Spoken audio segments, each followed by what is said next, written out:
Are you looking for the perfect math curriculum for your kinesthetic or hands-on learner at home?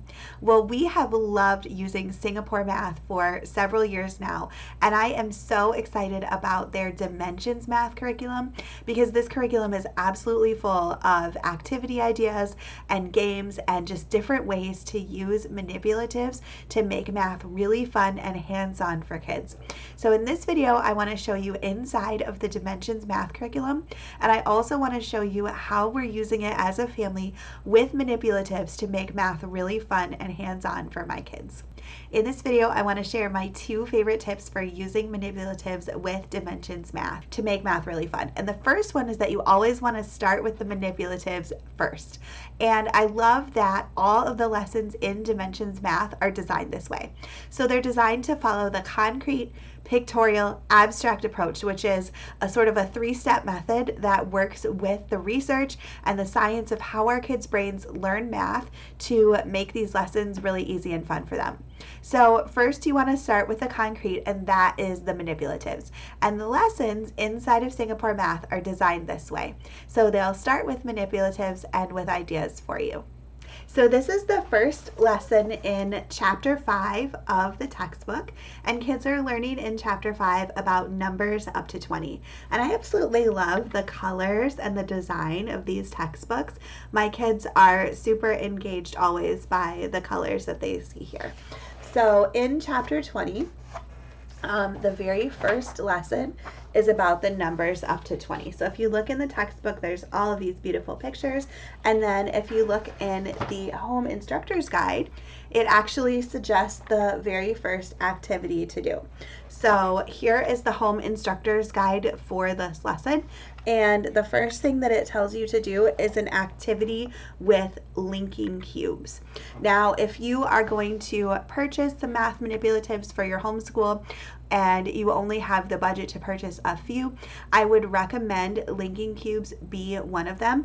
These are materials that we use a lot. These are linking cubes. They are pretty cool because they can be individual here, or they have this little bump on the top so they connect to the cube. You can sort of stack them in groups like that and they stick together. So they're great for things like addition. You can take different pieces and stick them together. They also work really well in this lesson. What they have you do is make a cube of 10 of them. Let's see here. For this, the colors don't matter. So you make, I guess you make a stick of 9 like this. And then you add one more on, and then you talk about how now that is 10. So these are a really great introduction to the 10 rods or 10 bars that you'll have in some of the other manipulatives, and you can break them apart and take them to put them back together. So lots of different uses for these, but that's what this lesson suggests starting with, and it tells you exactly what to do. So I love that. So if you're not sure how to use the manipulatives, Dimensions Math has all of the activities. They have materials lists that tell you exactly what you'll need, and then they tell you exactly what to do and how to teach these lessons to your child. So then from there, once you've used the manipulatives, you move on to the pictorial stage. So that is looking at pictures of manipulatives. And in this lesson, those are in the textbook. So there's these pictures of these bundles of pencils here, and they tell you the different numbers and show you with a picture so that kids can draw the connection between what they did with the manipulatives and what they did in the textbook. And then it ends with abstract. So abstract would be something like this, where it doesn't have the picture and the kids just have to figure it out on their own. My second tip when using manipulatives with Dimensions Math is to personalize it as much as possible.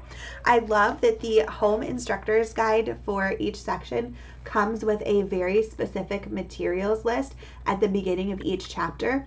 It makes it super easy to be able to find these manipulatives before we need them. But a lot of times we like to use just our own things that we have lying around the house instead of purchasing a lot of manipulatives.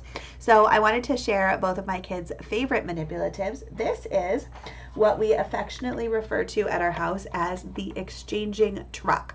So when my son was learning exchanging in Singapore Math 1, what we would do is we would put 10 of the little cubes in the truck and then drive it across the table, and then to like the exchanging place or the exchanging store. It had different names, and then we would dump out the 10 unit cubes and put in 110 bar and drive it back to his problem.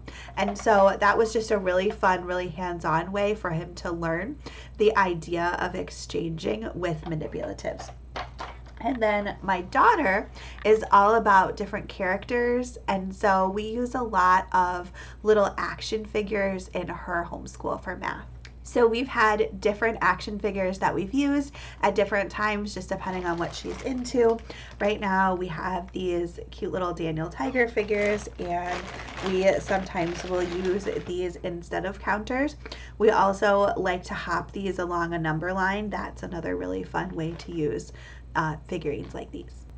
Inside of Dimensions Math, they make it really easy to customize the activities and the manipulatives that you're using. The beginning of the chapter starts with a notes page, and this is just information for us as homeschool parents to help us understand what it is that our kids are learning, and reading through those always gives me some ideas about how I could make this learning personal and fun for my kids. And then a lot of the times at the end of the lessons, they'll have ideas for different games or activities that we can do to follow up and really reinforce that activity with even more manipulatives as well. So if you are looking for a great math curriculum that will really work well for a kinesthetic or hands-on learner, one that you can use a lot of manipulatives to really make the curriculum come alive, I highly recommend Dimensions Math. My kids are loving this curriculum, and it has been a lot of fun to include as many manipulatives as possible when we're teaching it. I'm going to put links in the description of this video to where you can learn more about Dimensions Math and about Singapore Math, and to where you can grab this curriculum for your family.